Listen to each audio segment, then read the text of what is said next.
Hello, this is Mark Wildman of Wildman Athletica, and today we are going to open a box from kettlbell.com. To open the box today, we are going to use a completely non-utilitarian knife. This knife I recently got, a Sheffield Fairbairn Sykes dagger, which is something that is historically interesting. I got this one from Knife Center. It was $74. With shipping, it was about $90. I waited on it for several months, but I did look, and they do have these available now. It is generally what you would refer to as a stabby object, and this is what fighting arts and century takeouts in World War II was designed around, so it's historically interesting. It's also fun for opening boxes and letters. If we're doing anything else, it's not super useful at all, but I open a lot of boxes. Do not let the condition of this box be reflected on kettlbell.com. They have very good packaging, but everybody has been having a hard time, oh good lord, with shipping companies beating the absolute crap out of stuff lately.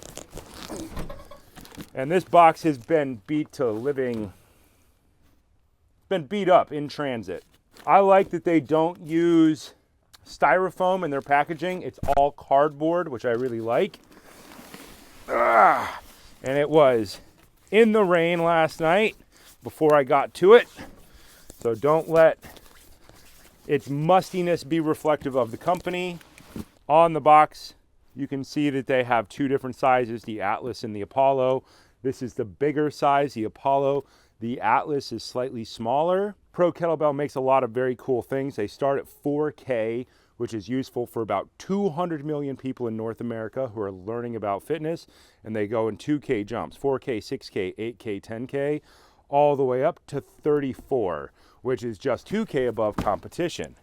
This one is very beautiful. My God, these things are beautiful. First thing we always check when we check any kettlebell is the interior corner of the L of the handle.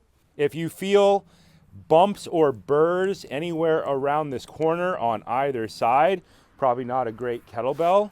If there is a seam from manufacturer on the underside of this, it just beats up your hand. When I first started kettlebelling over 15 years ago, probably 17 years ago now, every bell had a seam on it, and we used to hand sand them down by ourselves to make them smooth. You don't have to do that now. The bells come good from the factory. The 30 kilogram, think of 30 kilogram in the range of 2K shy of 32.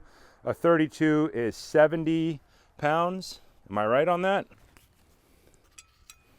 70-pound kettlebells are incredibly heavy. Anything in the range of 70 pounds is considered generally very, very heavy. Historically, when we first got access to kettlebells, we had a 16, a 24, and a 32. Those are 17.6 pound jumps between the weights. We all had to do a bunch of math to figure out how to make the jumps between 16K, 24K, and 32K, and most people were not very successful. Then companies came in and they started making 4K jumps. So we got 16, 4K jump, 8.8 pounds to 20 to 24. We got the lighter weights because they're more useful for more people. Sometime, I can't remember when we got the 28, maybe 5 to 7 years in, 28 started becoming more readily available, and that gave us an 8.8 pound jump. But think, that's still a 9-pound jump between weights. So think about using dumbbells and only having a 30, a 40, a 50. If you want to get more out of training, smaller jumps are better. So now that we have 2K jumps between weights,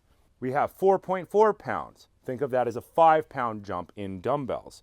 The smaller the jump, the more likely we are to succeed in going up in weight. The fascinating thing about kettlebells is that they all fall into useful human weights. 16K or 35 pounds has been useful for all of human history. That is the weight of a light backpack. 50 pounds or 24K is pretty average. A bag of grain to this day weighs 50 pounds. So 50 pounds is a weight that humans should be able to pick up and move several thousand times in one day.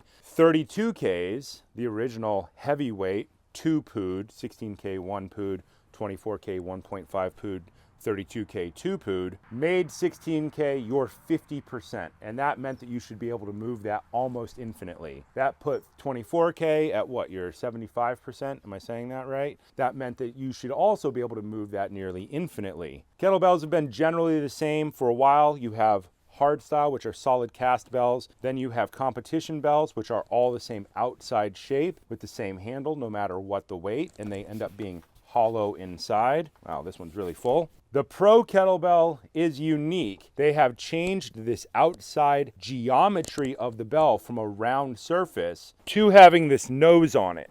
That nose lets you know if you are holding it right. Problem that most people have in kettlebell lifting is that they do not learn good kettlebell lifting technique in the beginning, and they hold the bell wrong, and they try to hold it with something like a barbell grip, and that weight bounces up and down on their hand because of the high rep nature of kettlebell lifting, and it causes them to not be able to endure. Kettlebell lifting is about weight lifting endurance. Many people treat it as pure strength, but the goal of kettlebell strength is to get to kettlebell endurance. These bells are like the Ferrari of kettlebells. They are designed to do competition extremely, extremely well.